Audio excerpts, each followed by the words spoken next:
A conversa aqui do podcast surgiu de uma pergunta, que é: fui bloqueada na Booking. Então, para vocês que usam a Booking aí, ó, super alerta.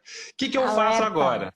Né? E conta pra gente um pouco dessa história, como é que é essa parada de bloqueio aí, Nath. Pois é, eu fiquei super surpresa porque eu não sabia que isso estava acontecendo e conversando com a galera, coloquei nos stories, muita gente veio me contar, várias pousadas estão passando por isso e não é de hoje não, tá, Ricardo? Já está acontecendo faz um tempo. A Booking do nada tá mandando um e-mail dizendo que está encerrando o contrato e a galera fica desesperada porque imagina só, você tem um contrato com a Booking, às vezes há muitos anos, e de repente, do nada, ela te manda um e-mail, ó, a partir de daqui a 14 dias, a sua propriedade não vai estar mais à venda, porque você infringiu as diretrizes da nossa comunidade, ou nem falando nada mesmo.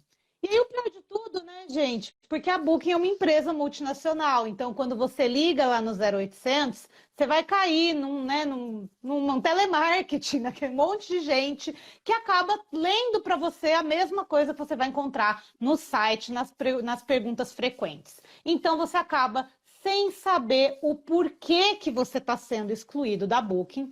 E isso deixou muitas pessoas preocupadas, porque imagina, tem gente que depende realmente da Booking. Tem pousadeiros por aí que eu já sei, que já me falaram, que vendem na faixa de 90% das reservas dependem da Booking. Então imagina se do dia para a noite 90% das suas reservas simplesmente desaparecerem, porque você não tem mais aquela parceria com esse site. Pode ser, eu tô falando da Booking, tá, gente? Porque é o site que deu o bafafá esses dias. Mas isso pode acontecer com qualquer site. Com a Expedia, com o Decolar, com o Airbnb. Pode acontecer com qualquer um. E aí, eu resolvi trazer essa pergunta para cá. O que será que essa história está impactando? Qual que é a sua parcela de culpa nessa história? Se você foi bloqueado ou se você for bloqueado? E como que você pode fazer para virar um pouco o jogo também? Porque ninguém quer parar de vender porque perdeu um contrato, não é mesmo, Ricardo? Isso aí. E também lembrando, galera, que a Booking, em questão OTA, ela é muito bem posicionada. Dá para dizer que ela é meio que um modelo da maior parte das OTAs. Então, se hoje ela está fazendo isso, se hoje ela está restringindo o contrato, ela está demitindo, teoricamente, aí os pousadeiros, pode ser que daqui para frente outras OTAs comecem a fazer exatamente a mesma coisa. Então, a gente não vai ficar batendo aqui só no que já passou, entender as coisas que já passaram. Mas é uma forma que você vai ter de se preparar para que, se por acaso as outras OTAs começarem a fazer isso, você entender melhor o que está acontecendo, certo? E nesse quesito aí que a Nath está falando, dessa dependência, igual pessoas que têm aí 90% de dependência de uma OTA, cara, isso aí é praticamente um decreto de portas fechadas. Porque a galera que fica nessa dependência, a galera que escolhe ficar lá dentro e tal, acaba não aprendendo a vender o próprio quarto. Ou então, Exato. vamos dizer assim, a não precisar de alguém para fazer isso.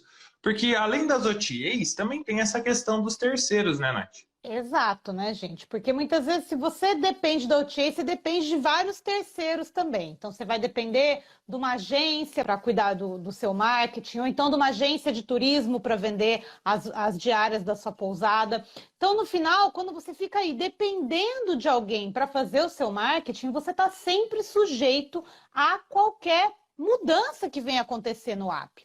Lembrando, gente, que a Booking, Expedia, qualquer uma dessas OTAs ou desses apps que fazem a propaganda da sua pousada, eles podem, do dia para a noite, simplesmente fechar. Uma empresa, ela só se mantém aberta se ela está tendo lucro.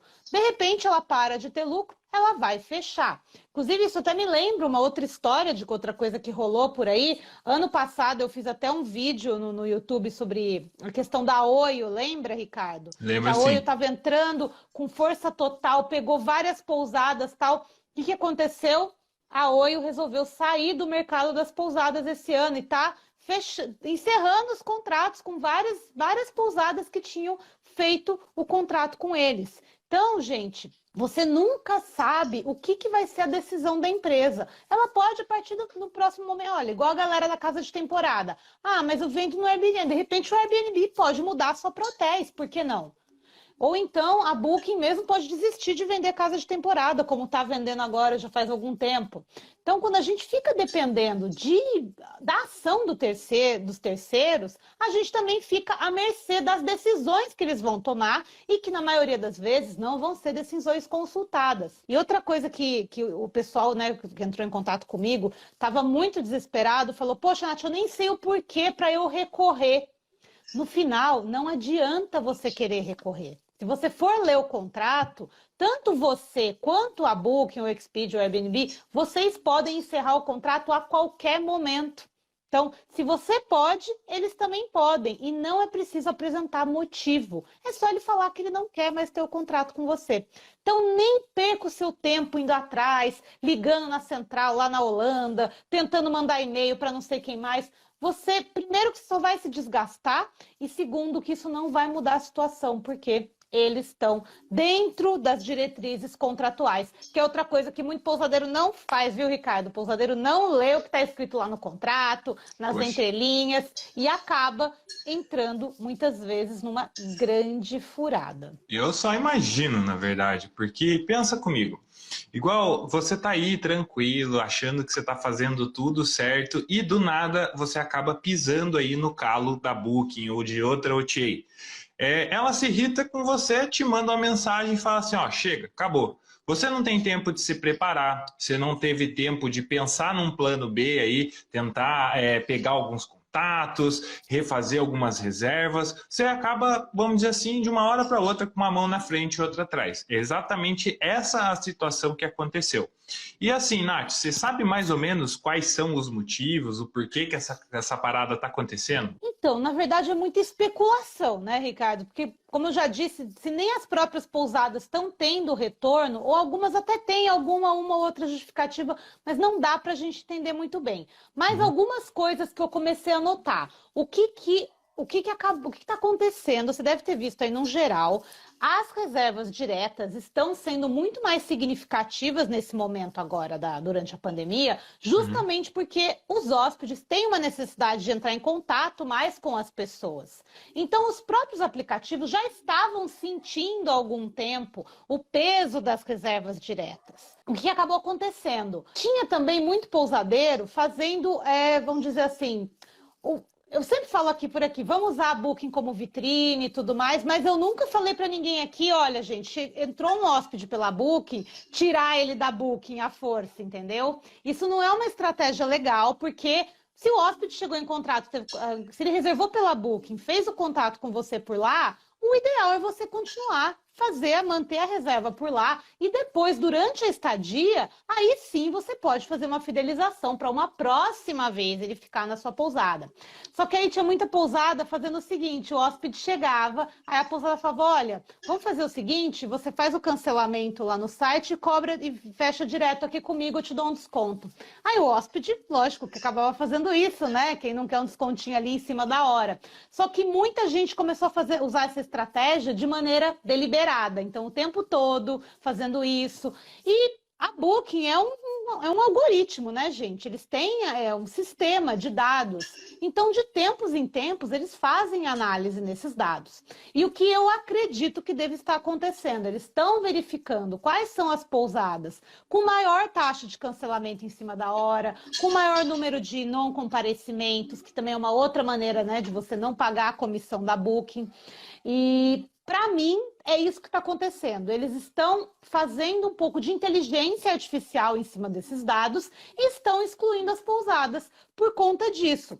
Só que aí acontece o seguinte, gente, a gente está numa pandemia, né? Então, do nada, às vezes o que acontece? Tem um destino, de repente ele entra na fase roxa, tudo fecha, não pode mais entrar, tem barreira sanitária e tal. Aí as pessoas realmente têm cancelamentos em massa, né? E aí pode ser que isso também esteja impactando aí nessa leitura do algoritmo e A gente bem sabe, né, gente? A Booking é uma empresa gigantesca, tem não sei quantos milhões de pousadas, hotéis pelo mundo espalhados. E eles só olham os números. Eles não vão olhar caso a caso para ver o que aconteceu exatamente com a sua pousada. Você é só mais um no meio de milhares ali no meio. Então, se ele tiver que fazer uma limpa, porque para ele considera que essa é a maneira correta dele fazer, ele vai fazer. Então, para mim é isso que está acontecendo. Eu não tenho provas de que seja isso, tá? Mas eu pensando com uma cabeça de empresa mesmo, visando o lucro, para mim é uma análise de dados que eles estão fazendo dentro do que vem acontecendo nos últimos meses. Isso aí é verdade, tá? Eu acredito também, igual a Nath, eu tenho também uma outra visão em relação a isso dos cancelamentos. Uma das coisas que também está acontecendo é o seguinte, pensa comigo, como as coisas são muito incertas, as pessoas tendem a ir para o aplicativo, fazer uma pesquisa, entrar em contato, mas eles precisam de mais informação, um acompanhamento mais próximo. Aí, nesse meio tempo, eles vão lá, podem até talvez fazer a reserva, aí desistem no meio da hora, e o número do pousadeiro eles já vão garantir. Então, se eles vamos dizer assim, não vou fazer a reserva, ele vai dar um jeito de pegar o contato direto desse pousadeiro e ir conversando. Será que agora dá? Será que no final de semana tal dá? Então, tem muita gente por aí que está tendo mais contato com os hóspedes. E aí, depois desse cancelamento, a galera tende a fechar direto com o pousadeiro. Igual a Nath falou, esse aumento das reservas diretas não é só por atitude dos pousadeiros de estar indo atrás, de estar tomando os hóspedes da Booking, mas também dos próprios hóspedes que estão necessitando aí de mais atenção e estão vendo que dentro do aplicativo eles não conseguem suprir. Por isso eles tendem a migrar aí para o WhatsApp, para as redes sociais da pousada, e com tudo isso acontecendo, meio que acendeu uma luzinha vermelha. Porque pensa comigo, se não tem reserva entrando pela Booking, a Booking não fatura. Se ela não fatura, eles vão ficar, com toda a palavra aqui, né, muito pé da vida, porque eles precisam dessa grana. Então eles vão ir atrás de jeitos e formas mirabolantes de dar um jeito de assustar o pessoal. Então, para mim, isso aí também meio que é um aviso, tá? Eles vão lá, pegam pelo algoritmo a galera que tá mais na cara, que tá fazendo um esqueminha, e começam a tirar essa galera meio sem motivo mesmo, sem aviso mesmo, para eles repercutirem. Até igual a Tanani colocou aqui, a galera tá indo fazer essas reclamações de forma muito aberta na internet. Então, elas se tornaram públicas muito rápido. Um desses, né, vamos dizer assim, desses canais de comunicação, hoje a gente está aqui fazendo uma live expondo tudo isso. Então, o que acontece? Isso meio que dá um medinho na galera e é meio que uma estratégia da Booking também para dar um controle, para fazer a galera meio que, opa, vou parar de fazer esses esqueminhas aí. Então, eu acho que isso também é uma possível causa, tá? Disso tudo que vem acontecendo.